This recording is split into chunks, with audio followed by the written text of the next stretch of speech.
it.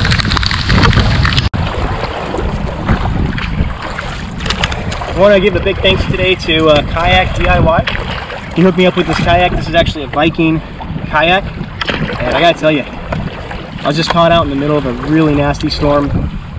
Lots of lightning. The wind just picked up out of nowhere. It was probably blowing 20-25 miles an hour, and as weighted down as I am, I was actually able to stay stable and secure on my boat.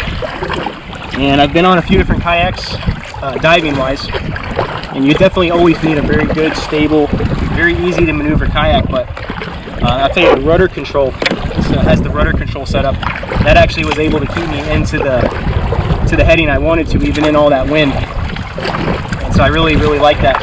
I highly recommend this kayak if you're looking to do some diving, or if you really just need a beastie kayak with you're doing lots of gear. It's got some pretty cool features too.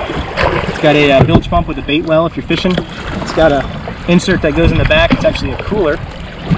I removed that today, and I got my scuba tanks back there. So you can see I've got 2 steel scuba tanks in the back, and each one of them weighs about 40 pounds, so it's no light load. And even still, there's some residual wind and waves, and I'm just cutting right through this really well. So I got to tell you, if you're gonna get caught in a thunderstorm, being somewhere you have no business being on a kayak 2 miles offshore, I felt like I had a good boat. Thinking back to a couple of the other kayaks I've dove off of, and I'd say if I was just caught out in one of those, it would have been a little scarier than it was. Again, this is the Viking kayak. I'm not sure exact model. I'll put that in the show notes below. You guys can check them out. I always worry when I go scuba diving that something's going to happen to my paddle. I keep an extra one, a backup one. But today, this was my only one, and I broke it down and folded it up, and it fit in the front compartment, which is great, because when I actually went onto the seafloor to ride this storm out, I felt very good knowing that my paddle was secure in the boat, that when I came up after this storm, I wasn't going to be stuck a couple miles out of the sea.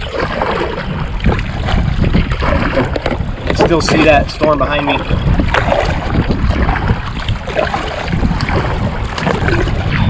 Just paddling back in. We got caught.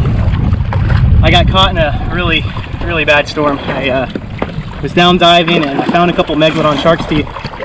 So I stayed down too long, and I started to notice it was getting really dark. And when I came up, it was just a huge squall. You can see it behind me. I basically had to ride it out. I couldn't see which way land was. I couldn't find my compass. And lightning was just starting to come down. I mean, it was not even a half a second between the strike and the bang. I knew it was just right on top of me. I did check radar. Call for anything huge, but this is Florida. Florida summertime. These really intense, powerful thunderstorms can build up very quick, and when you're on a kayak,